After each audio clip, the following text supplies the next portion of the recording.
மனத்துறவு உடல் துறவுன்னு ரெண்டு இருக்கு. மனத்தால் ஆத்தன்டிக்கா இன்டகிரேட்டடா அந்த ஞான நிலையிலேயே வாழ்ந்துடுறது அப்படிங்கிறது ஒன்றும் பிரச்சனையே இல்லை. இப்ப ரமண மகர்ஷி வாழ்ந்தா மாதிரி, ராமகிருஷ்ணன் வாழ்ந்தா மாதிரி. நானும் ரொம்ப நாள் என்னதான் நினைச்சிட்டு அந்த மாதிரி நாம இருந்தோம்னா போதும், ஒன்றும் இல்லை, இவங்கெல்லாம் அவங்கவுங்க எவால்வ் ஆயிடுவாங்கன்னு. ஆனா மனித மனம் அந்த மாதிரி ட்ரெயின் ஆகிறது இல்லை. ஒரு 2 நாள் நான் சொன்னா கேட்பாங்க, நான் யோகாக்கு வரலனாலும் நான் பண்ணி முடிச்சிட்டேன்ப்பா, நான் என் உடம்பு என்ன நிலை அடையணுமோ அது அடைஞ்சிருச்சு, நீ யோகா பண்ணுன்னு சொன்னா ஒரு 2 நாள் செய்யறாங்க. 3வது நாள் என்ன பண்றாங்க? ஒரு சங்கம் உருவாகணும், ஆயிரக்கணக்கான குருமார்கள் உருவாகணும், ட்ரெயின் ஆகணும்னா நான் உடலாலும் தியாகம் செய்து நானே 4 மணிக்கு எந்திரிச்சு 5 மணிக்கு இங்க வர ஆரம்பிச்ச அப்புறம் தான் இவங்களும் ஒழுங்கா செய்ய ஆரம்பிக்கிறாங்க. வேற வழி இல்லை. இப்ப எல்லா ஊர்லயும் கிளாஸ் நடத்தும் பொழுது டைமை கீப் அப் பண்ணுங்க அப்படின்னு சொன்னா மெயின்டைன் பண்ண மாட்டேங்கிறாங்க.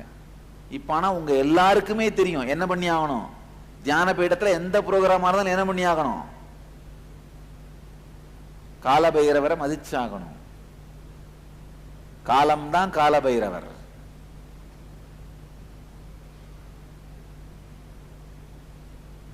வாட்ச் தான் காலபைரவருடைய வடிவம், காலம்தான் காலபைரவர்.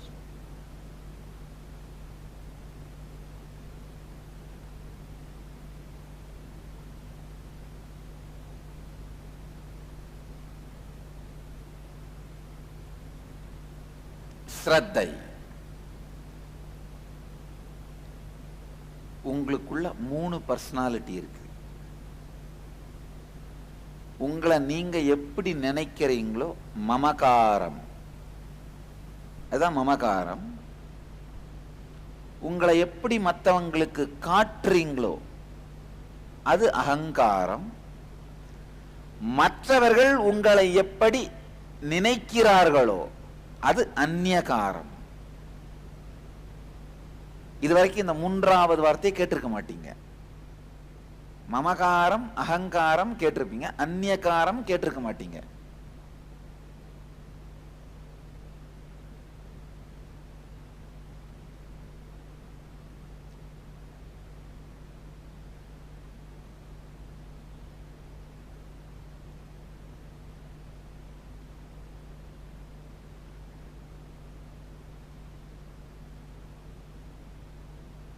ஸ்ரத்தை இந்த வார்த்தை 8000 ஆண்டுகளுக்கு முன்பாக கட்டோபனிஷதம் என்கிற உபனிஷத்தை முதல் முறையாக தோன்றுகிறது. ஸ்ரத்தை என்ன அர்த்தம்னா, இந்த 3 பர்சனாலிட்டி ஆழமாக கேளுங்கள், லிசன், கேளுங்க.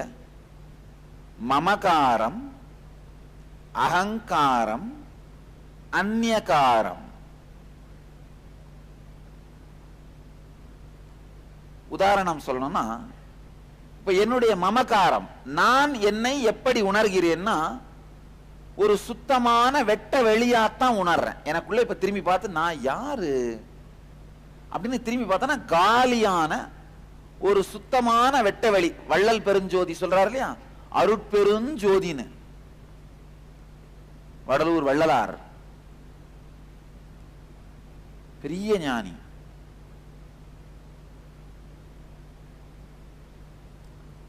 அவர் சொல்ற மாதிரி ஒரு வெட்ட வெளியான ஒரு காலியான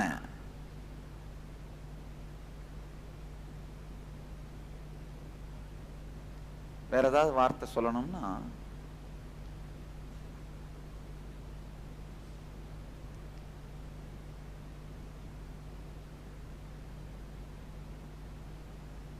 நிர்வாணம். புத்தர் சொல்றாரு இல்லையா நிர்வாணம். வள்ளலார் சொல்ற அந்த அருட்பெருஞ்சோதி, வெட்டவெளி, அப்படித்தான் நான் என்ன உள்ள உணர்றேன், மமகாரமா உணர்றேன். நான் ப்ரொஜெக்ட் பண்றேன், நான் உங்களுக்கு எல்லாம் காமிக்கிறேன். அகங்காரம் என்னன்னா, அந்த அனுபவத்தை, உள்ள இருக்கிற அந்த வெட்ட வெளி அனுபவத்தை உங்களுக்கு எல்லாம் கொடுக்கிறதுக்கான பர்சனாலிட்டி, அந்த அவதார புருஷன், அதுதான் நான் உங்களுக்கு ப்ரொஜெக்ட் பண்ற அகங்காரம்.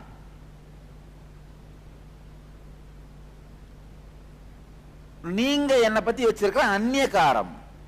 சில பேர் சிவன் நினைக்கிறாங்க, சில பேர் சக்தின்னு நினைக்கிறாங்க, சில பேர் ஒரு ஞானின்னு நினைக்கிறாங்க, சில பேர் காலபைரவன் நினைக்கிறாங்க, சில பேர் ஒரு அவதார புருஷன் நினைக்கிறாங்க, சில பேர் ஒரு நல்ல சாதுவா இருக்கலாம்னு நினைக்கிறாங்க, சில பேர் சரியான ஒரு புத்திசாலியா இருப்பாரு அப்படின்னு நினைப்பாங்க. இந்த மாதிரி ஒவ்வொருத்தரும் ஒவ்வொரு கருத்து வச்சிருக்கீங்க. அதுதான் அந்நியகாரம்னு சொல்றது.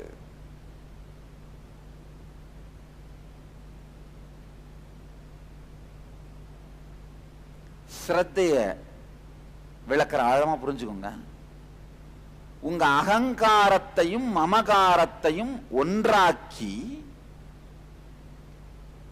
மற்றவர்கள் அந்நியகாரத்திற்காக உங்கள் வாழ்க்கையை நீட்டுவது, அதுதான் ஸ்ரத்தை.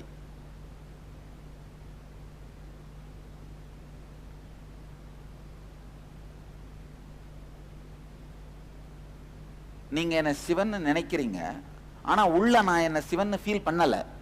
என்ன ஒரு வெட்ட வெளியா தான் ஃபீல் பண்றேன். ஆனா ஒரு சிவன்றது நீங்க என்ன கிடைக்கணுமோ அதெல்லாம் எங்கிட்ட கிடைக்கணும்னு நினைச்சீங்கன்னா, அதுக்கும் என்னுடைய வாழ்க்கையை நீட்டி அது உங்களுக்கு கிடைப்பதற்காகவும் தியாகம் செய்தல், அதான் ஸ்ரத்தை. ஆழமா புரிஞ்சுக்கோங்க. இப்ப ஆனா திடீர்னு நீங்க இப்ப சிவன் இருந்து என்ன கிடைக்கணும்னு நினைப்பீங்க, ஒரு ஹீலிங் வேணும்னு நினைப்பீங்க, ஒரு வரம் கொடுக்கணும்னு நினைப்பீங்க, இல்ல ஒரு ஆசீர்வாதம் பண்ணி பணம் கிடைக்க வைக்கணும்னு நினைப்பீங்க, சக்தியை வெளிப்படுத்தணும்னு நினைப்பீங்க. அதுக்கும் என்னை நான் நீட்டிக் கொள்ளுதல், அதுக்கும் என்ன நான் ஸ்ட்ரெச் பண்ணிக்கிறது, அந்த சக்திகளையும் உள்ளிருந்து வெளியெடுத்து வருவது. ஆனா திடீர்னு டெண்டுல்கர் மாதிரி நான் ஒரு 100 செஞ்சுரி அடிக்கணும்னு நினைச்சீங்கன்னா அது சாத்தியம் இல்லை. ஏன்னா அந்த ஃபீல்டுக்கும் என்னுடைய அகங்கார மமகாரத்துக்கும் சம்பந்தமே இல்லை. புரியுதா என்ன சொல்றேன்னு? உங்களுடைய அகங்காரத்தையும் மமகாரத்தையும் ஒரு கோட்டில் நிறுத்தி கொண்டு மற்றவர்கள் அந்நியகாரத்திற்காக, அந்த கோட்டிலே இருக்கின்ற எக்ஸ்டென்ஷனான அந்நியகாரத்திற்காக உங்களை நீட்டிக் கொள்ளுதல், அதுதான் ஸ்ரத்தை. அதாவது நீங்க உங்களை உள்ள எப்படி ஃபீல் பண்றீங்க, வெளியில எப்படி காமிக்கிறீங்க, மற்றவங்க உங்களை எப்படி ஃபீல் பண்றாங்க. நல்லா புரிஞ்சுக்கோங்க. மற்றவங்க நீங்க உங்க அகங்காரம் மமகாரம் ரெண்டுத்துக்கும் அப்பாற்பட்டு அவங்க ஒரு கருத்தை டெவலப் பண்ணுவாங்க. நீங்க உங்களை காமிக்கிற மாதிரியே மற்றவங்க எல்லாம் நம்புறாங்கன்னு தயவு செஞ்சு நினைக்காதீங்க. எத்தனை பேர் உங்க ஃப்ரெண்டுங்க மற்றவங்க எல்லாம் உங்ககிட்ட வந்து பேசும்போது மனசுக்குள்ள, நீ ஒரு டுபாக்கூரு, நீ இந்த ஆட்டமெல்லாம் போடுற, என்கிட்ட உன்னைய பத்தி எனக்கு தெரியாதா, நீ என்னெல்லாம் காமிக்கிற, அவங்க அகங்காரத்தை ப்ரொஜெக்ட் பண்ணும்போது அதை நம்பாம மனசுக்குள்ள தெளிவா நீங்க ஒரு கருத்தை பில்ட் பண்ணி வச்சிட்டு இருக்கிறவங்க எத்தனை பேர் கை தூக்குங்க. அவங்க காமிக்கும் போது மட்டும் நீங்க நம்ப மாட்டீங்க. அப்ப நீங்க காமிக்கும் போது அவங்க நம்புவாங்கன்னு எப்படி நம்புறீங்க? இல்லையா? உண்மைதானே? அந்நியகாரம்ங்கிறது உங்களுடைய, நல்லா புரிஞ்சுக்கோங்க, உங்களுடைய அகங்காரம் மமகாரம் இரண்டையும் தாண்டி அவர்கள் ஏற்படுத்தும் எதிர்பார்ப்பு. எல்லா நேரத்திலையும் உங்க மமகார அகங்காரம் மாதிரியே சார்ந்தே அது இருக்காது. காரணம் என்னன்னா, பல நேரத்தில் நீங்க மறைக்கணும்னு நினைக்கிறத அப்பட்டமா காமிச்சிருவீங்க.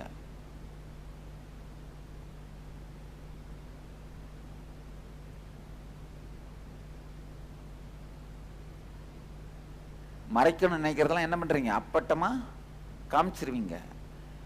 மறைக்கணும்னு நினைக்கிறத மறைக்கிற அளவுக்கு நீங்க புத்திசாலிங்க இல்ல.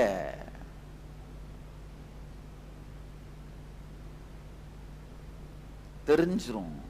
உங்க அகங்காரம் மமகாரம் ரெண்டுத்தோட ஸ்மெல்லும் சுத்தி இருக்கவங்களுக்கு புரிஞ்சிரும்.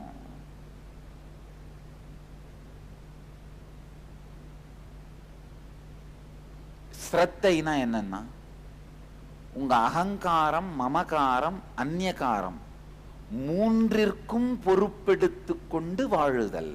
நல்லா புரிஞ்சுக்கோங்க. இப்போ ஒருத்தர் என்ன சிவன் நினைச்சார்னா அதுக்கும் பொறுப்பெடுத்துக்கிட்டு அவருடைய வாழ்க்கையில் சிவனால் வருகின்ற அத்துணை நன்மைகளையும் ஏற்படுத்துவதற்கான முழுமையான தியாகத்தை செய்வது. ஆழமா புரிஞ்சுக்கோங்க. ஒரு சின்ன உதாரணம் சொல்றேன். இப்பதான் சொன்ன, எனக்குள்ள நான் என்ன ஒரு வெட்ட வெளியா அப்படிதான் ஃபீல் பண்றேன். எத்தனை பேர் இந்த வைகுண்டபதி ஐயான்னு ஒருத்தர் கன்னியாகுமரி தென் மாவட்டத்தில் இருந்தார், பெரிய ஒரு ஞானி. அவருடைய சமாதியை பார்த்திருக்கீங்க? சாமித்தோப்புன்னு சொல்லுவாங்க.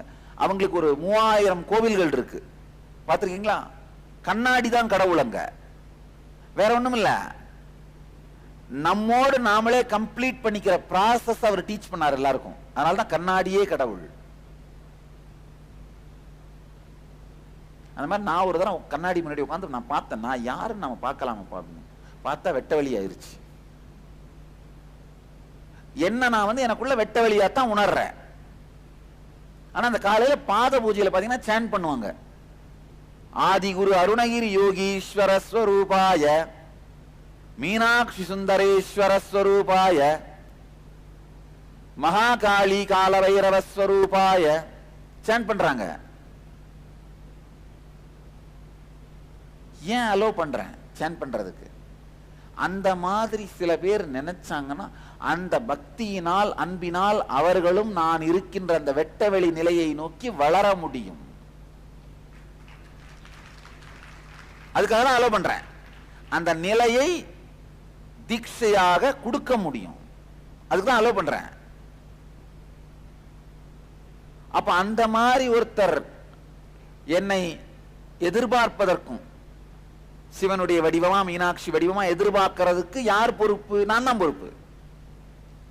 அப்ப அதை முழுமையாக்குவதற்கும் என் வாழ்க்கையை நான் நீட்டிச்சாகணும், நான் அந்த பொறுப்பெடுத்தாகணும். அதே மாதிரி இந்த பக்கம் உட்கார்ந்து ஒரு கார்னர்ல உட்கார்ந்து கேட்டுட்டு இருக்கவங்க, காலபைரவரா மீனாட்சி சுந்தரேஸ்வரரா கொஞ்சம் டூ மச்சா தெரியல,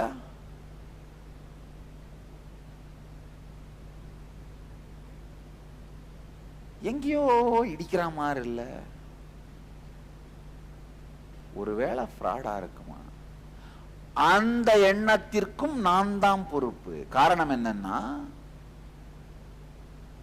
இத கேட்கிற அளவுக்கு மெச்சூரிட்டிக்கு வந்த பிறகு கேட்டால் இது உண்மைன்னு தெரியும், ஒருவேளை உண்மையா இருக்கலாம்னு தெரியும். மெச்சூரிட்டிக்கு வராததுக்கு முன்னாடியே இந்த வார்த்தை அவர்கள் காதல விழுந்தா ஃப்ராடுன்னு நினைக்கத்தான் செய்வாங்க.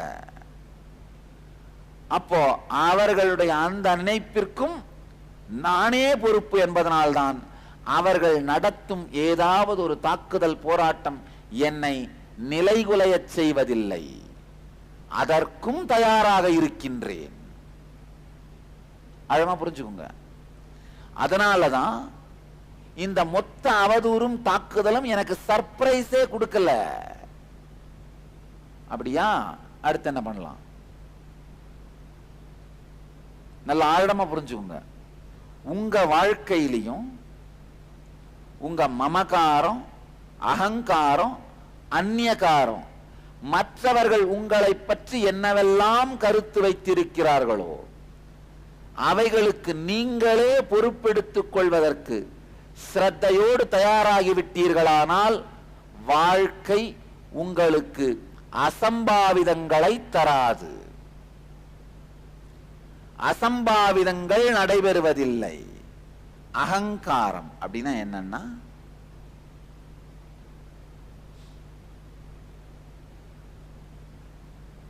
நாமன்னு நம்மளை நம்ம மற்றவங்களுக்கு எப்படி காமிக்கிறோமோ, மமகாரம் நாமன்னு நம்மளை எப்படி நம்மளை ஃபீல் பண்றோமோ, அந்நியகாரம் மற்றவங்க நம்மளை எப்படி எதிர்பார்க்கிறாங்களோ. யாராவது ஒருத்தர் உள்ளுக்குள்ள எந்த விதமான தன்னம்பிக்கையும் இல்லாம வாழ்க்கையே தோல்வியோ அப்படின்னு பயந்துட்டு இருக்கிற மமகாரம் இருக்கும். ஆனா வெளியில ஒரு பெரிய பந்தாவான அகங்காரத்தை காமிப்பாங்க. சுத்தி இருக்கவங்க எல்லாம் இது ஒரு லூசுடா அப்படின்னு அந்நியகாரத்தை வச்சிருப்பாங்க. அதாவது உள்ளுக்குள்ள ஒரு பயந்தாங்குள்ளித்தனமான எந்த விதமான ஸ்திரமும் இல்லாத லூசான ஒரு என்ன, இந்த தண்ணியில ஊற வச்ச பொறி வத வத வதன் இருக்கும் பாருங்க.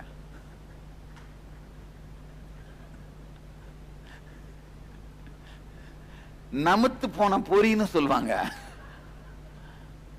அந்த மாதிரி உள்ளுக்குள்ள மமகாரம். ஆனா வெளியில காட்டும் போது என்ன பண்ணும்? டாய் டாய் டாய்.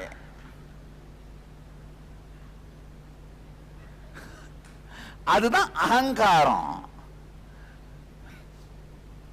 இந்த அகங்காரம், மமகாரம், அந்நியகாரம் புரிஞ்சாதான் ஸ்ரத்தைனா என்னன்னு புரியும். ஸ்ரத்தை புரியாமல் வாழ்க்கையில் மலர முடியாது. நல்லா தெரிஞ்சுக்கோங்க, நல்லா ஆழமா புரிஞ்சுக்கோங்க. இதுதான் உங்களுடைய உடல். உடல் இந்த பாக்ஸ் மாதிரி போட்டிருக்கேன் பாருங்க, இது வந்து உங்க உடல். இதுக்கு உள்ள, உங்களுக்கு உள்ள நீங்க உங்களை எப்படி ஃபீல் பண்றீங்களோ அது மமகாரம். மமகாரம் இது பாருங்க, இதுதான் மமகாரம். அடுத்து இந்த உடம்புக்கு வெளியில நீங்க உங்களை எப்படி காட்டுறீங்களோ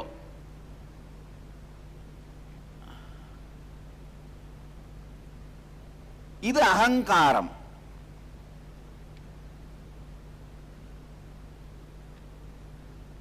அகங்காரம் அப்படின்னு எழுதிடுறேன். அகங்காரம்னு போட்டாலும் போடலாம். அகங்காரம். இப்போ உங்க சுத்தி இருக்கிற இந்த 10 பேரு அவங்க உங்களை பத்தி வச்சிருக்கிற கருத்து அதுதான் அந்நியகாரம். புரியுதா? இது அந்நியகாரம். இப்போ ஒரு எக்ஸ், ஒரு நபர் உள்ளுக்குள்ள அவரை வந்து எப்படி அவரே உணர்றாருன்னா ஒன்னுத்துக்கும் உதவாத நமுத்து போன பொறி.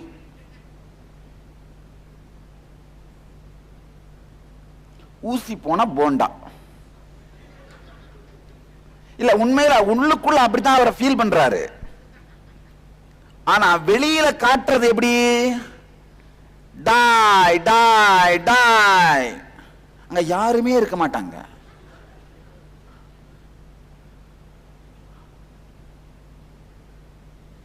நான் யார் தெரியுமா, நான் யார் தெரியுமா, நான் யார் சொன்னா தான் தெரியும். சொல்லிவிட்டாது கேளையா. சிலபஸ் கொடுத்தாதானே ஆன்சர் எழுத முடியும். சிலபஸே கொடுக்காம கொஸ்டின் பேப்பர் மட்டும் கொடுத்தா எப்படி ஆன்சர் எழுதுறது?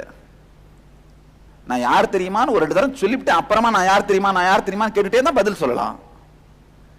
இல்ல, நம்ம எல்லாருக்குள்ளயும் இருக்கிற பர்சனாலிட்டி நாம வெளியில காட்டுறது அகங்காரம்.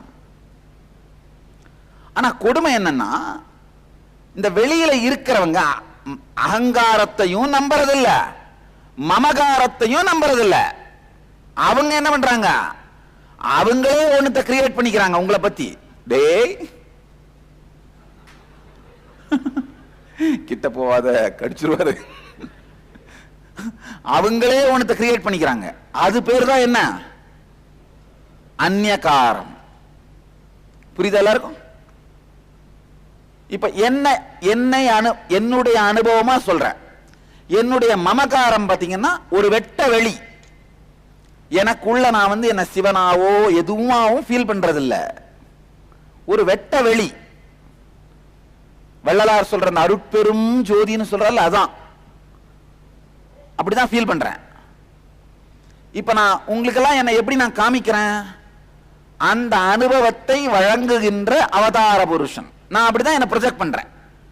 என்னுடைய நடை, உடை, பாவனை, வேலை, வார்த்தை, சேவை, என்னுடைய ஹோல் டே ரொட்டீன், காலையிலிருந்து ராத்திரி வரைக்கும் நான் என்ன பண்றேன், இது எல்லாம் பாத்தீங்கன்னா நான் உலகத்துக்கு கொடுக்கிற ஸ்டேட்மெண்ட் என்ன, என்ன பத்தி? இந்த அனுபவத்தை உங்களுக்கு அளிக்கின்ற, மக்களுக்கு அளிக்கின்ற அவதார புருஷன். இதுதான் நான் சொல்ற அகங்காரம். நான் உலகத்துக்கு என்ன காட்டிக்கிற முறை. அதுக்கடுத்து மக்கள் என்னை பார்க்கின்ற முறை. சில பேர் ஏற்கனவே சிவபக்தனா இருந்தா சிவனா பார்ப்பாங்க, ஏற்கனவே விஷ்ணு பக்தனா தான் விஷ்ணுவா பார்க்கறது, ஏற்கனவே நாத்திகரா இருந்தா என்ன பண்றது, ஒரு புத்திசாலியா பார்க்கறது. அந்த மாதிரி அவரவர்களுக்கு விருப்பத்துக்கு தகுந்தாற் போல் பார்க்கிறார்கள். பல்வேறு விதமான அந்நியகாரங்கள். ஸ்ரத்தைனா என்னன்னா, இந்த மூன்றிற்கும் நாமே பொறுப்பெடுத்துக் கொள்வது. இப்போ ஒருத்தர் என்ன சிவன் நினைச்சாங்கன்னா அதுக்கும் நானே பொறுப்பு. அப்போ அந்த அந்நியகாரத்தை முழுமையாக்க என்னால் என்ன செய்ய முடியுமோ அதுக்கு வாழ்க்கையை தியாகம் பண்றது. அந்நியகாரத்திற்கும் நீங்கள் பொறுப்பெடுக்கும் பொழுதுதான் வாழ்க்கை பலத்தை தருகிறது. அந்நியகாரத்துக்கு நீங்க பொறுப்பு எடுக்கலன்னா வாழ்வீங்க எப்படி? பலவீனமாக, பலமில்லாதவனாக. சொன்னல, நமுத்து போன பொறி.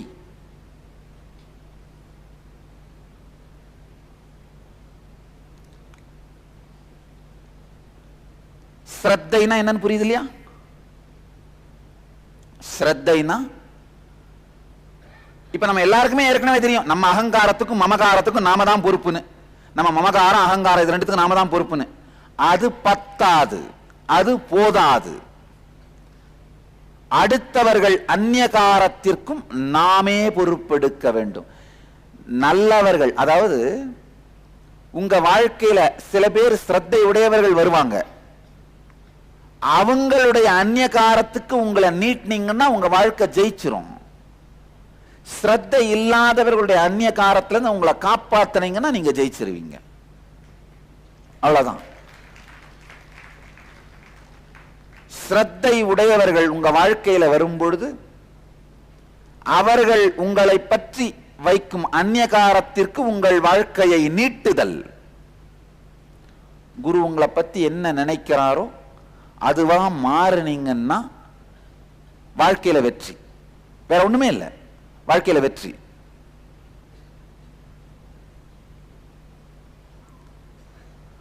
ஸ்ரத்தை இல்லாதவர்கள், வாழ்க்கையில் யாரும் ஆனந்தமாக வாழ்வதை விரும்பாதவர்கள், அவங்கள உங்களை பத்தி என்ன நினைக்கிறாங்களோ அதுல இருந்து உங்களை காப்பாத்திக்கிட்டீங்கன்னா வாழ்க்கையில வெற்றி.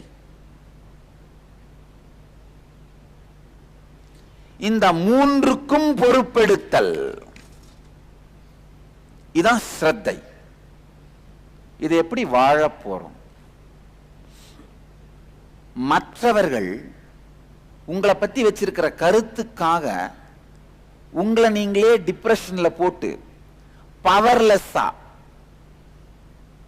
ஒரு துக்கமானவனா மந்தமா உங்களை எத்தனை தரம் நீங்களே அழிச்சிட்டு இருக்கீங்க.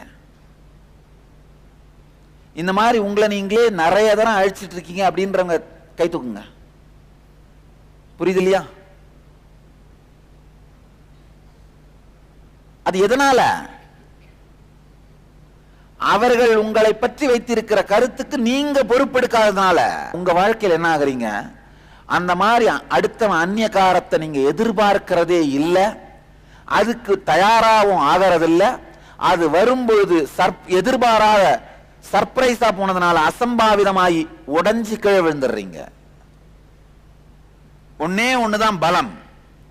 அடுத்தவர்கள் உங்களை பற்றி வைக்கும் அந்நியகாரத்திற்கும் நாமே பொறுப்பு அப்படின்னு எந்திரிச்சு நிற்கும் போது என்ன ஆகுறீங்கன்னா, அந்த அந்நியகாரத்திலிருந்து உங்களை காத்துக்கொள்வது, சரியான ஸ்ரத்தையான அந்நியகாரங்களுக்கு உங்களை பூர்த்தி செய்வது. நான் என் அவதார புருஷன் காமிச்சுக்கிட்டேன், அந்த துறையில யார் என் மேல என்ன அந்நியகாரம் வச்சாலும் அதை பூர்த்தி பண்றேன். அதை தொடர்ந்து பூர்த்தி பண்றதுக்காகவே என்னுடைய நேரம், சக்தி, எல்லாத்தையும், மனம் அத்தனையும் செலவு பண்றேன். அதுக்கு ஆப்போசிட்டா என் மேல என்ன அந்நியகாரத்தை ப்ரொஜெக்ட் பண்ண முயற்சி பண்ணாலும் என்னை காப்பாத்திக்கிறேன். அதனால டிப்ரஸ் ஆகிறது இல்ல, வருந்துறது இல்ல, வணங்குறது இல்ல, முக்கியமா வணங்குறது இல்ல.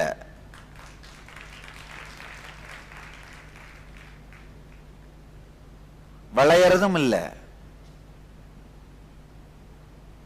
பலவீனம் மரணம், பலமே வாழ்க்கை. எந்த பலவீனமாக இருந்தாலும் அது மரணம்.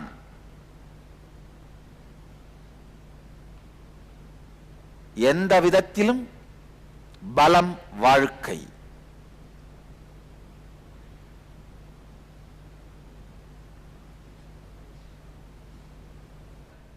இப்ப தத்துவத்துக்குள்ள நுழையலாம்.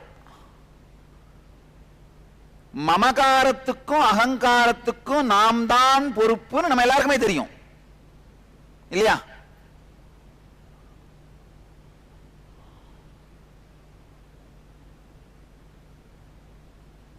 அது யாருக்காவது சந்தேகம் இருக்கா? அதாவது நீங்கள் உங்களை பற்றி நினைக்கின்ற கருத்துக்கும் நீங்கள் உங்களை எப்படி மற்றவர்களுக்கு காட்டுகிறீர்கள் அப்படிங்கிற அகங்காரத்துக்கும், இந்த இரண்டுக்கும் நீங்களே பொறுப்பு. இதுல ஏதாவது சந்தேகம் இருக்கா? இல்ல யாருக்காவது டவுட் இருந்தா நான் கிளாரிஃபை பண்றேன். யாருக்கும் இல்லை இல்லையா? நான் ஆனா என்ன சொல்றேன், ஒரே ஒரு சத்தியத்தை கூட சேர்க்கிறேன், ஒரு தத்துவத்தை கூட சேர்க்கிறேன். நீங்க உங்களை பத்தி வச்சிருக்கிற கருத்து மட்டும் இல்ல, மற்றவர்களுக்கு நீங்க காட்டுற கருத்து மட்டும் இல்ல, மற்றவர்கள் உங்களை புரிந்து கொள்ளுகிற அந்நியகாரத்திற்கும் நீங்களே பொறுப்புன்னு சொல்றேன். இப்ப காட்டுக்குள்ள ஒரு குகையில மனிதர்கள் யாரையுமே பார்க்காம உங்க வாழ்க்கை இருந்ததுன்னா, காட்டுக்குள்ள சும்மா உட்கார்ந்து இருந்தீங்கன்னா நீங்க என்ன பண்ணலாம், உங்க மகாகாரத்துக்கும் அந்நியகாரத்துக்கும் பொறுப்பெடுத்தா போதும் இல்லையா?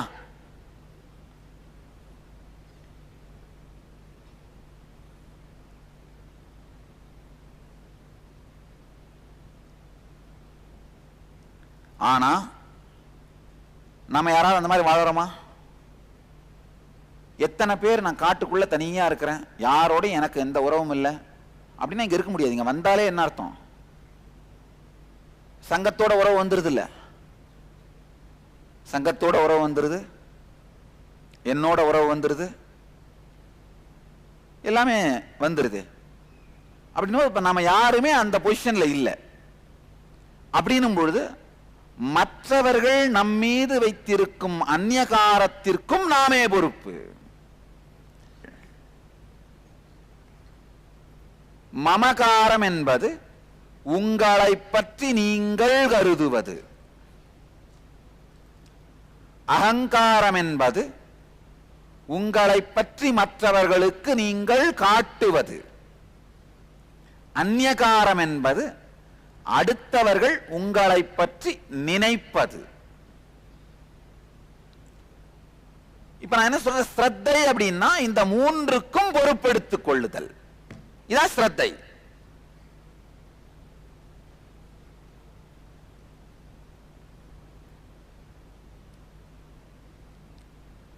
ஒரு உதாரணத்துக்கு, மற்றவங்க உங்களை பத்தி வச்சிருக்கிற நீங்க வளர வேண்டிய திசையில் இருக்கிற கருத்துக்கள், அதுக்கு நீங்க பொறுப்பெடுத்தீங்கன்னா உங்க வாழ்க்கை வளர்ந்துகிட்டே போகும். உங்களுடைய எதிரிகள் உங்களை பற்றி வச்சிருக்கிற, அதாவது இனாத்தன்டிக்கா ஸ்ரத்தை இல்லாதவர்கள், உங்களை பற்றி ஸ்ரத்தை இல்லாதவர்கள் உங்களை பற்றி வச்சிருக்கிற கருத்து,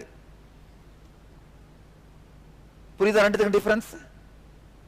இப்ப இவன் ஃப்ராடோ அப்படின்னு நினைக்கிறவன், அவனுக்கு என் மேல ஸ்ரத்தை இருக்கா? கிடையாது. இப்ப அவர்கள் நம்மளை பற்றி வச்சிருக்கிற கருத்து, இந்த ரெண்டுத்துக்குமே நாம பொறுப்பு எடுக்காம விட்டோம்னா வாழ்க்கை என்ன ஆகும்? சுருங்கிக்கிட்டே போயிட்டு இருக்கும்.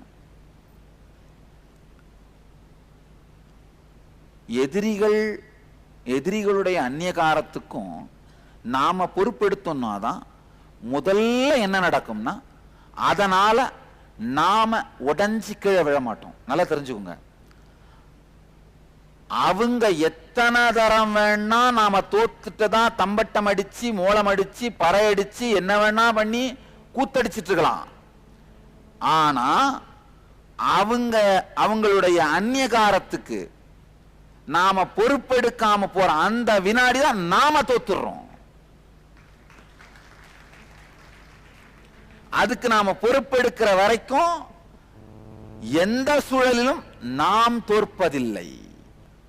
சில நாளுக்கு முன்னாடி பேசிட்டு இருந்தேன், 1000 தான் ஆகட்டும்ப்பா, இதெல்லாம் வந்ததுனால தானே நம்முடைய வரலாறு ஒரு ரிச்சான த்ரில்லர் மூவி மாதிரி போகுது. இல்ல இப்ப வரலாறு புக்காவோ சினிமாவோ பண்ணதான் போறோம். பண்ணா சீட்டு நுனியிலேயே தான் உட்கார்ந்து பார்த்தாவணும் பாருங்க. சும்மா படிக்க ஆரம்பிச்சீங்கன்னா புக்க கடைசி வரைக்கும் கீழே போட முடியாது பாருங்க, இல்லையா? என்ன ரிச்சான வரலாறு பாருங்க. ஒரு 4 ஸ்டண்ட் வந்தாதான் ஹீரோவை பத்தி ஒரு ஐடியா உருவாவுங்க நம்மளுக்கு. புரியுதா? 4 ஸ்டண்ட் காமிச்சாதானே ஒரு ஐடியா உருவாகும், இல்லைன்னா எதுவும் ஐடியா உருவாகுமா? இன்னொன்னு, உங்க பிசினஸ்ல கூட அடுத்தவங்க அந்நியகாரத்துக்கு நீங்க பொறுப்பெடுத்தீங்கன்னா தான் அதை பூர்த்தி பண்றதா, எப்படி அவங்களுடைய அந்நியகாரத்துக்கு பொறுப்பெடுக்கிறதுன்னே யோசிக்க ஆரம்பிப்பீங்கயா. ஆழமா கேளுங்க. மற்றவர்களுடைய அந்நியகாரத்துக்கு பொறுப்பெடுக்காமல் வாழ்க்கையில் வளர்ச்சி நடக்காது. ஏன்னா வாழ்க்கை உங்களுக்கு எங்க நடக்குது? மற்றவர்களோடு தான் நடக்குது. உங்களுடைய ஸ்டூடெண்ட்டுங்க தான் உங்களை டீச்சர் ஆக்குறாங்க, உங்களுடைய பாஸ் தான் உங்களை ஒர்க்கர் ஆக்குறாரு, உங்களுடைய ஒர்க்கர்ஸ் தான் உங்களை பாஸ் ஆக்குறாங்க, உங்க குழந்தைங்க தான் உங்களை தகப்பனாவோ தாயாவோ மாத்துது, உங்க பேஷண்ட் தான் உங்களை டாக்டர் ஆக்குறாரு. ஆழமா புரிஞ்சுக்கோங்க. அப்ப உங்க வாழ்க்கை உண்மையிலேயே எங்க நடக்குது? வெளியில நடக்குது. உங்க கஸ்டமர் தானே உங்களை பிசினஸ் மேன் ஆக்குறாரு, உங்க ஸ்டூடெண்ட் தானே உங்களை டீச்சர் ஆக்குறாரு, உங்க கிளையண்ட் தானே உங்களை ஹெட் ஆக்குறாரு.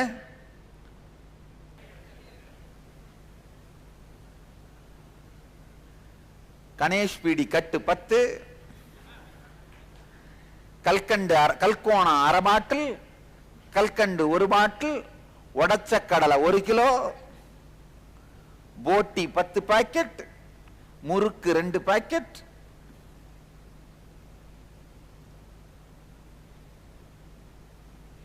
தேன் மிட்டாய். அப்படியே செத்து போயிருவீங்க. ஆனா எப்போ கஸ்டமர் உங்களை பத்தி என்ன நினைக்கிறாரோ அதுக்கு பொறுப்பெடுக்கிறீங்களோ அப்ப என்ன பண்ணுவீங்க? சாம்ராஜ்யத்தை உருவாக்கிடுவீங்க.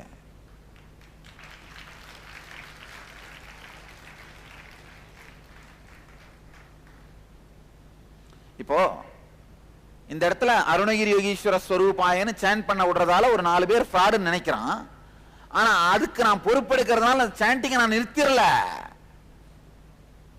அவன் அட்டாக் பண்றதுக்கு முன்னாடியே என்னை தடுத்துக்கிறதுக்கான சிஸ்டத்தை தான் ரெடி பண்ணி வச்சேன்.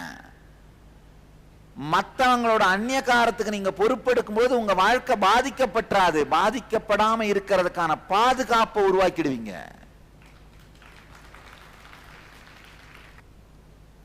ஸ்ரத்தையோட இருந்ததுனால, தெளிவோட இருந்ததுனால ஆப்பு வைக்கிறவனை கூட கடைசியில் அது ஆசீர்வாதமா மாத்திரல.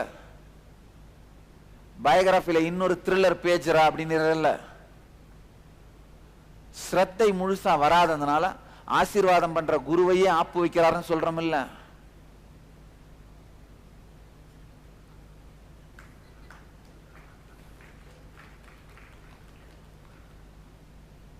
தனக்குத்தானே தேடி தேடி சொந்த காசுல சூனிய வச்சுக்கிட்டு எடுத்து விடுறவரை வச்சு விட்டாருன்னு சொன்னா அட எடுக்கும் போது வலிக்குதையா, நான் சொருவல, சொருவித்தான் நீ வந்த. வந்து நின்றுட்டு சாமி எங்கேயோ வலிக்குது, எங்கன்னு தெரியல, சரி பண்ணி விடுங்க, நான் டயக்னோஸ் பண்ணிட்டு ஓ இங்கத்தானான்னு புடுங்கிறதுக்கு அசைச்சா, ஐயோ ஐயோ சொல்லிட்டாரு நான் நீங்க ஏன் பண்றது?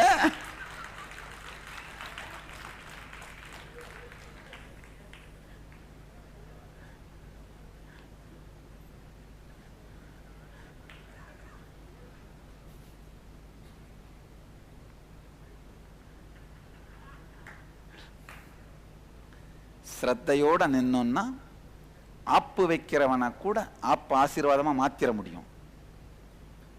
ஸ்ரத்தை கொஞ்சம் அசைஞ்சதுன்னா ஆசீர்வாதம் பண்றவர் கூட எப்படி தோணுது சில நேரத்துல,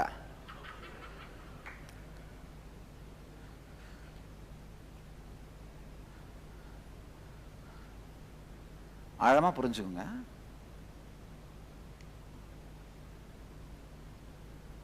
ஒவ்வொருவருடைய அந்நியகாரம் நம்மை பற்றி மற்றவர்கள் வைத்திருக்கும் கருத்துக்கும் நாமே பொறுப்பு.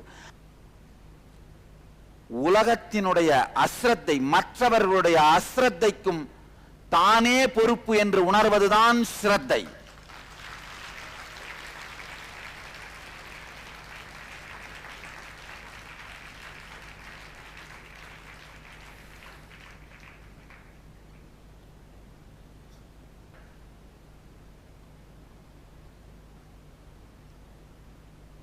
உங்க உதாரணத்தை பாருங்க. உங்களை சுற்றி இருக்கிறவங்களுடைய சில பேருடைய அந்நியகாரம் உங்களுடைய வாழ்க்கையை வளப்படுத்துறதுக்கு தேவையா இருக்கும். இப்ப அவங்களுடைய அந்நியகாரத்துக்கு அவன் எதிர்பார்ப்புலாம் என்னால் வளைய முடியுமா நினைச்சீங்கன்னா என்ன ஆவீங்க? சோம்பேறியா வாழாமலே இருப்பீங்க.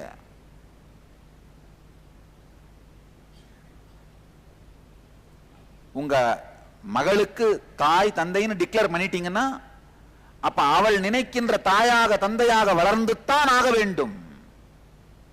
அதான் வாழ்க்கை.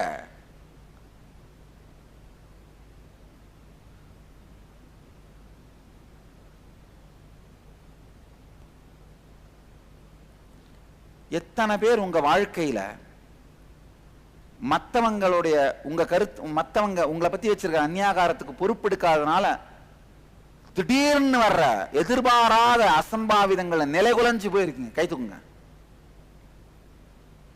அப்ப இதுல இருந்து வெளியில வர்றதுக்கு ஒரே வழி என்ன? அதுக்கு இப்பவே பொறுப்பெடுக்க ஆரம்பிச்சிடுறது. என்னென்ன அந்நியகாரம் உங்களை பத்தி எல்லாம் வச்சிருக்காங்கன்னு நீங்களே கேட்க ஆரம்பிக்கணும். கேட்கிறது லிசனிங். உங்க மனைவி உங்களை புகழும் போது கூட கேட்டு பாருங்க. உங்களை புகழல, உங்களுடைய அந்நியாகாரத்தை புகழறாங்க. இப்படி எல்லாம் நீங்க மாறும்போது நீங்க நல்லவங்களா இருப்பீங்க இல்லையா? எல்லாமே சரி, நீங்க ரொம்ப நல்லவர், இந்த 4-5 விஷயத்தை பண்ணிட்டீங்கன்னா நல்லவரா இருப்பீங்க. ஆனா அந்த 4-5 விஷயத்தை பத்தி தான் 4 மணி நேரம் பேசுவாங்க. அப்ப அவர்கள் புகழ்ந்தது எதை? உங்க அந்நியகாரத்தை. ஆனா நீங்க என்ன பண்றீங்க? நம்மள புகழ்ந்துருச்சுப்பா, நம்ம ஊட்டம்மா, எல்லாம் சேஃபா இருக்குப்பா அப்படின்னு நினைச்சிட்டு விட்டுறீங்க. ஏன்னா கேட்கறதே இல்ல, லிசனிங்கே இல்ல.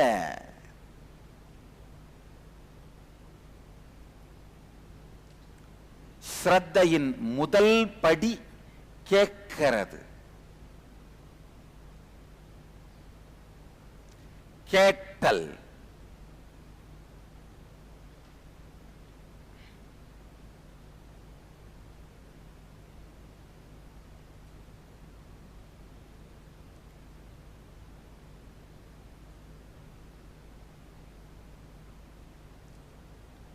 இந்த கேட்டல் அப்படிங்கிற தத்துவம் இருக்கு பாத்தீங்களா? நம்முடைய வேதாந்த சம்பிரதாயத்தில், வேதாந்தத்துல, வேதாந்தம்னா ஆன்மீகம் நினைச்சிடாதீங்க, வாழ்க்கை முறை. அதுல முதல் படி என்னன்னா கேட்டல், சிரவணம். மற்றவங்க பேசுறத மட்டும் இல்ல, நீங்க பேசுறதையே கேளுங்க. நீங்க என்னதான் பல்லை இழிக்க முயற்சி பண்ணாலும் உள்ளுக்குள்ள ஏதோ ஒரு வெறுமை, பயம். ஆனா நீங்க என்ன பண்றீங்க? அதெல்லாம் மறைச்சிட்டு சும்மாரு, அதெல்லாம் அப்புறம் பார்த்துக்கலாம், சும்மாரு, அதெல்லாம் ஒண்ணும் இல்லை, உங்களையே நீங்க கேட்க மாட்டேங்கிறீங்க. அதனாலதான் உள்ளுக்குள்ள அந்த ஏக்கம் ஒலிச்சுக்கிட்டே இருக்கு. உள்ளுக்குள்ள அந்த ஒரு குறைத்தன்மை இருந்துகிட்டே இருக்கு. எத்தனை பேர் ஃபீல் பண்றீங்க? அந்த உள்ளுக்குள்ள அந்த வெறுமை, அந்த குறைத்தன்மை இருந்துகிட்டே தான் இருக்கு. காரணம் என்ன? கேட்டல் இல்லாமை, கேளாமை. கேளாமை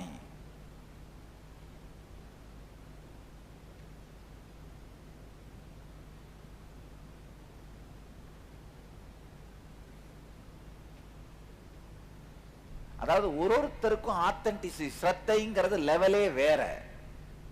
புரியுதா? நீங்க என்ன கமிட் பண்ணிக்கிட்டீங்களோ அதுதான் உங்களுடைய ஸ்ரத்தையோட லெவல். ஐயா நல்லா தெரிஞ்சுக்கோங்க, குடும்பத்துல நல்லது வரணும்னாலும், வியாபாரத்துல நல்லது வரணும்னாலும், உங்களுடைய வாழ்க்கையில நல்லது வரணும்னாலும் எல்லாமே மக்களை கைவிடாமை அப்படிங்கிற ஒரு ஸ்டெப்ல இருந்து தான் ஆரம்பிக்குங்கய்யா. உடல் நலமோ மனநலமோ எதுவானாலும் உங்களை நீங்கள் கைவிடாமை. எத்தனை பேரு ஒரு 4 விஷயம் ட்ரை பண்ணி பார்த்து முடியலன்னா உங்களை நீங்களே கைவிட்டுறீங்க? கை தூக்குங்களேன்.